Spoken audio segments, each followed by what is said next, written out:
Good evening. Just landed here in Melbourne and konting quick room tour tayo.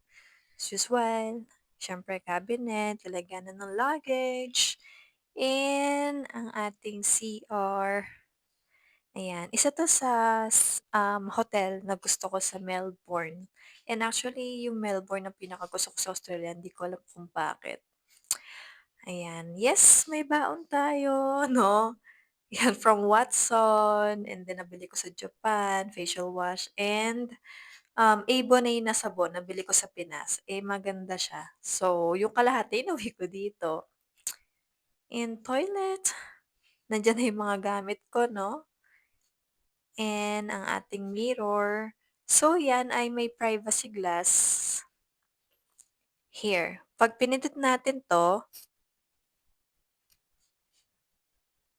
hindi makikita yung labas. So, let's try. Tanan, gano'n lang. So ngayon tatanggalin ko muna siya, pero siguro 'pag matutulog ako siyempre medyo nakakatakot kahit maganda yung hotel 'no. So ipa-privacy glass ko later. Balik. And then of course full length mirror, diyan ang aking sapatos, and the kama. Makikita niyo 12:34 na kasi nag-land kami dito ng parang 9:30 something. And then nakarating na kami ng hotel ng mga bandang 11. So yun. Nagbaon din ako ng aking mga food doon. And of course, my name. Yan 'no, yung aking pilikmata kapag may time lang. So yun, maliligo ako ngayon, magbubuhos lang and matutulog na. Or maybe kakain muna akong tinapay kasi sa Australia bawal magbaon ng tinapay or bawal magbaon ng any food. Mahigpit sila dito. Pero tinapay pwede as long as walang meat, ganyan, raw or fruits, gano'n. So, see you later. So, yun, kumain lang ako and then naligo. Tapos matutulog na. Sana magising talaga ako ng umaga.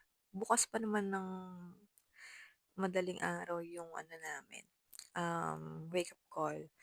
Pero sana gusto kong umalis ng umaga para hapon makabalik na rin kasi gusto ko rin talaga magpahinga since mas matagal yung pagbalik namin Dubai. Puwedeng umabot ng 13 hours or 14 hours, depende. So yun, good night! See you tomorrow! Good morning! So nag-alarm lang ako kaya ako nagising. Time check tayo. It's 9:36 AM na. Maganda yung araw pero malamig.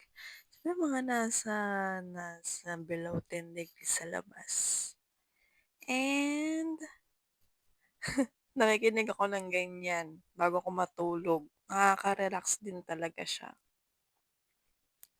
And I'm done maligo. So, hindi pa ako nagbo-blower. Kakain muna ako ng almusal. Feeling ko mag-ramen ako kasi 'pag nasa Australia ako lagi akong nag-ra-ramen or Korean barbecue kasi sa Dubai, bawal nga silang mag-serve ng pork. So, ganda ng araw sa labas. Oh, 'di ba? Maaraw pero malamig. And yan lang yung almusalin ko kasi 11 AM na dito.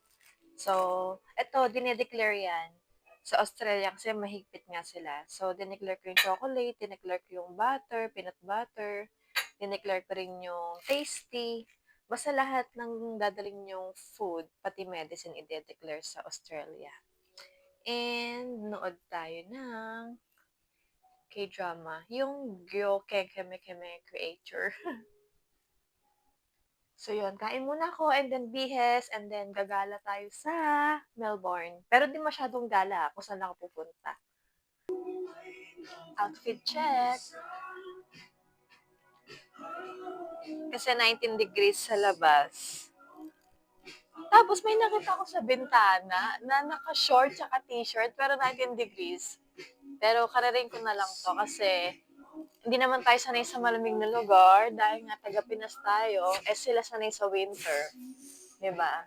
So, Hindi ko na lang sarado. Thank you nga pala kay Doc Nat and kay Teacher Ruth sa regalo nila. See ya!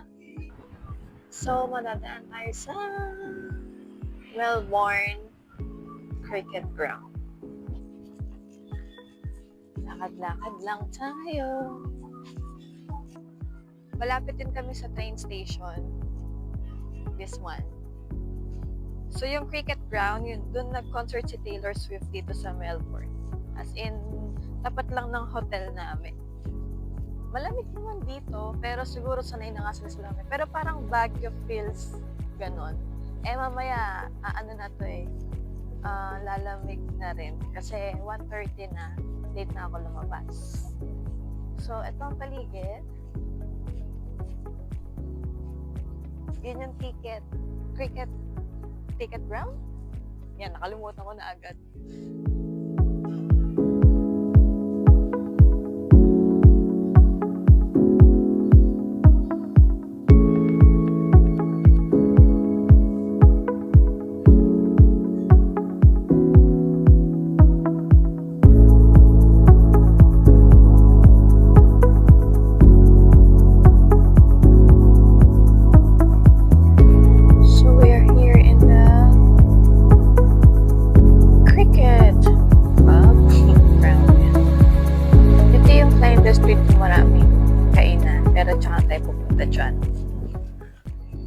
Saan ba tayo pupunta?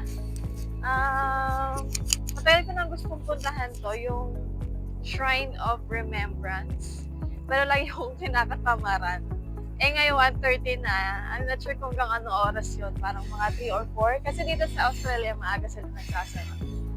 So yun, after nito, Shrine of Remembrance, dumalong tayo sa cricket ground.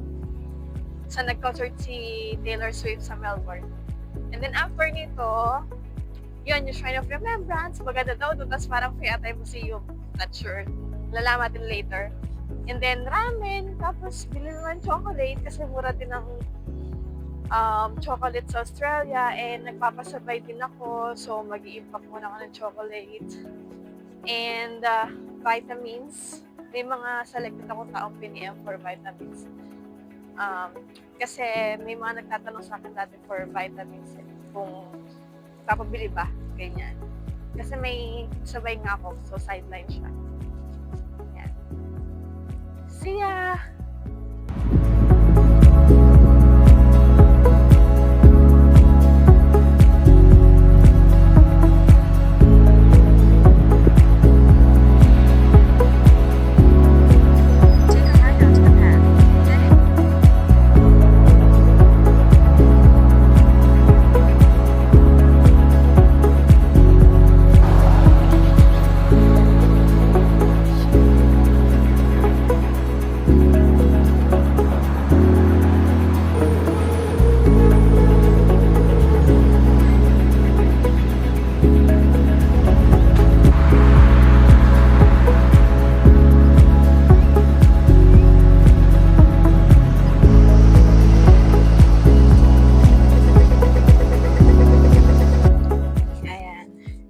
Meters pa.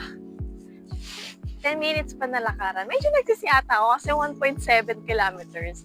Usually kasi, pag nag-layover ako, naglalakad talaga ako kasi ito lang exercise ko. Pero, let's see, maybe worth it talaga siya. Ganda sa Australia, di ba? Naramdam ko na mainit. Malamig na mainit, pero mas mainit. Kaya may mga nakasando ngayon. Ang ganda talaga ng lighting sa sa ibang bansa, no? Yung mga may malalamig na lugar. Diba? Medyo pataas na siya.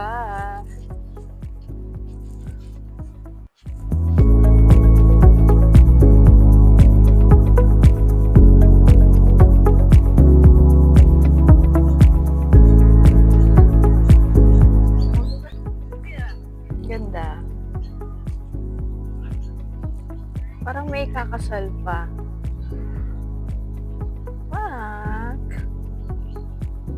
Ganda, oh.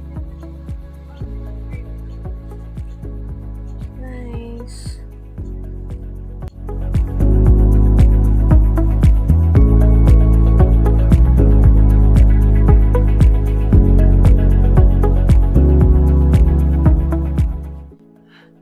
na mainit pero ramdam ko ngayon yung init. Minsan naisip ko, tama ba 'tong desisyon ko sa buhay? Char. Pero 250 meters na lang, grabe, sa 1.7 kilometers nilalakad ko lang. Eh, masarap maglakad sa ibang bansa eh, safe din naman, tsaka exercise. Sa Dubai wala akong ginagawa, yung lumalabas ko. Malapit, ang ganda ng mga flowers. Di ba? Laging may flowers kahit saan.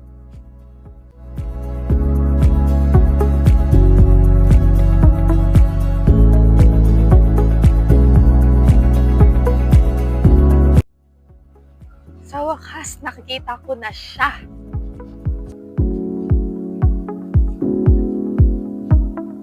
Yun, puntahan natin.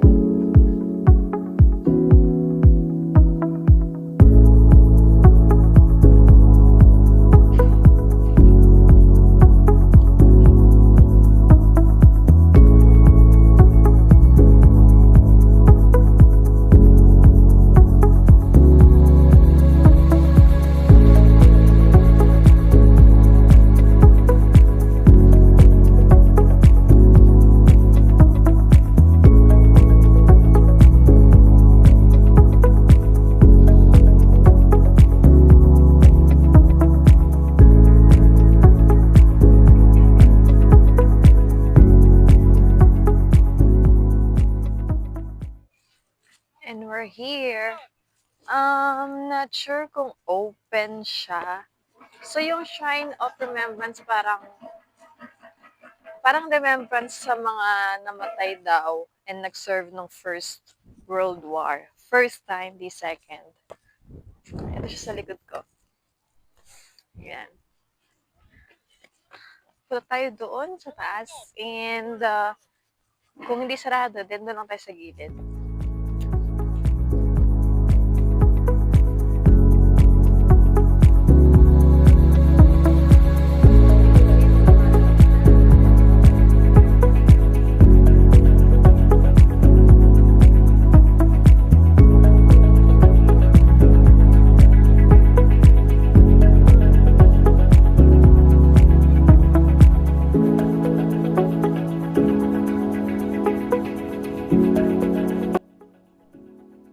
May mga bansa na nakalagay.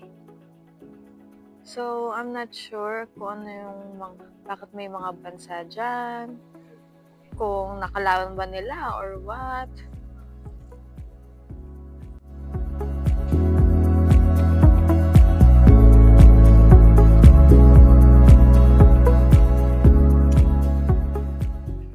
So, doon daw yung entrance.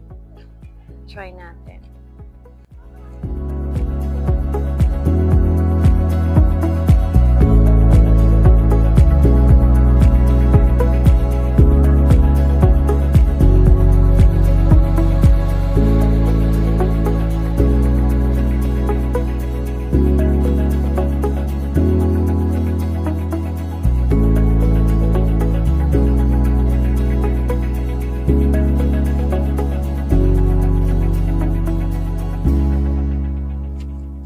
Let's try pumasok kung anong meron or kung bukas siya.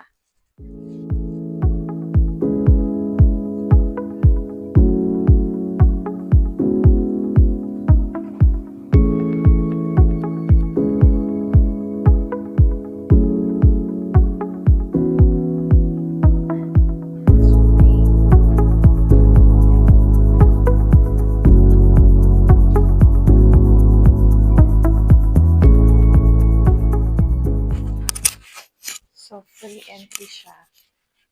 And pwede kang mag-donate.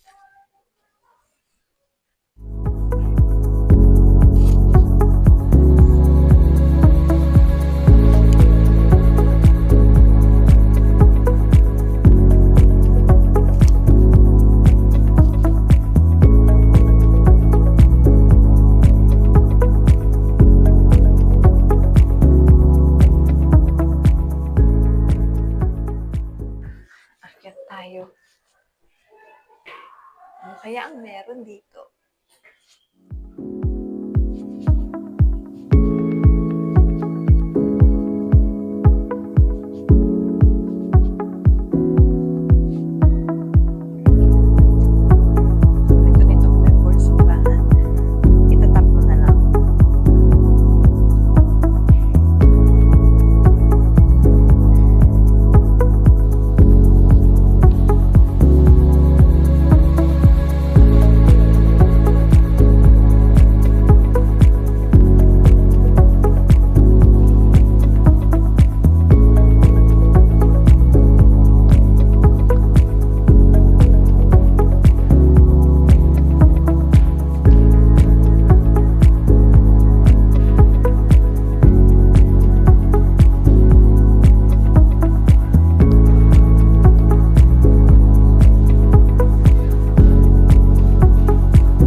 More lakad. Another stairs. Alam nyo, sa New Zealand tsaka Australia, maraming mga free museums. Talagang free siya. So, yung mga hotel namin, medyo malalapit din naman. Nilalakad ko na lang. And another stairs. Papuntang balcony. Let's see.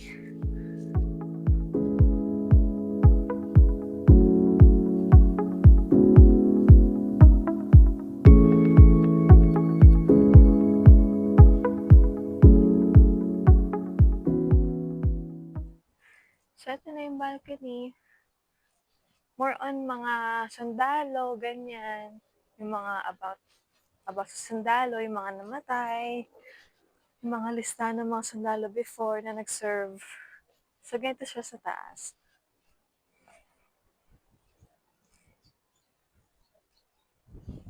Sarap, mahangin. And malamig. Nagugutom na ako. Ganda talaga, o, tinan nyo. Daming puno. Sige, baba na ako and titingin muna ako ng vitamins at gusto ko ng ramen. Meron akong ramen na lagi pinupuntahan dito. Sarap din ng chicken karaage nila. So, hanapin ko later. Bye!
This one is my order and chicken karaage.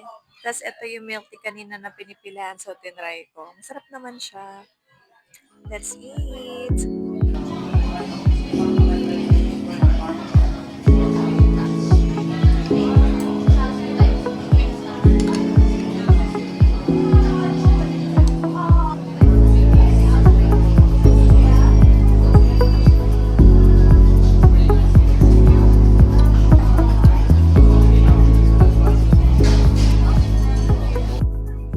Grabe, busog. Uwi na tayo. Recommended talaga yan. Kinain ko ng lipstick ko.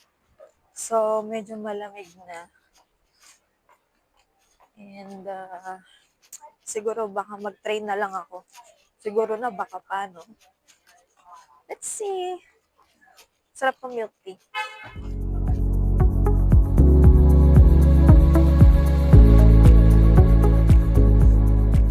Grabe, hindi ko na kaya yung lamig.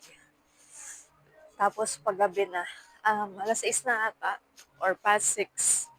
So, kailangan nung bumalik sa hotel kasi nasa 1:40 something yung wake up call. Then, 1 hour after pick up na namin. So, may time pa rin magpahinga.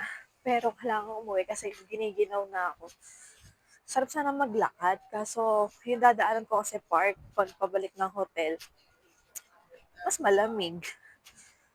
Yun. So baka mag-train na nga lang ako. Tingnan natin.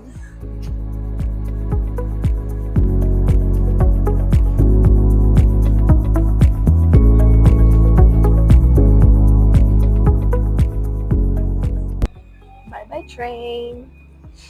Bye-bye freight train. So ito na ang train station na malapit sa hotel. Tapat lang ng hotel namin. And ngayon ako nag-train station sa ilang pabalik-balik ko sa Melbourne. So, tatapusin ko ng aking vlog-vlogan.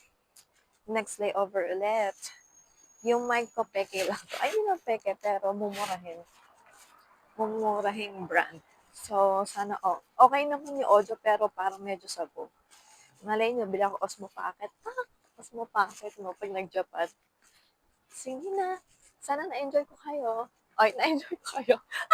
Sana nag-enjoy kayo. Na-enjoy ko kayo. Lasing lang. Bye!